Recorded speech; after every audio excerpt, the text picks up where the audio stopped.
ఇంతమంది వక్తలు అత్యద్భుతంగా మాట్లాడిన తర్వాత నేను ఏమని మాట్లాడను, ఎక్కడి నుంచి మొదలుపెట్టాను, ఆ మహాతల్లి మహానటి గురించి నాకు తెలిసింది చాలా తక్కువ.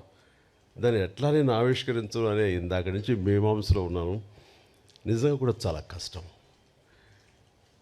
కానీ ఆవిడ గురించి మాటలు మాట్లాడే కంటే చేతల్లో ఇలా చూపించుకునే అదృష్టం నాకు లభించినందుకు దీనికి కారణమైనటువంటి ప్రతి ఒక్కరికి శిరస్సు వచ్చే హృదయపూర్వక నమస్కరిస్తున్నాను. బట్ ఆవిడతోటి నాకు అనుబంధం ఉంది అని చెప్పుకోవటం అన్నది నాకు చాలా సంతోషంగా గర్వంగా అనిపిస్తుంది.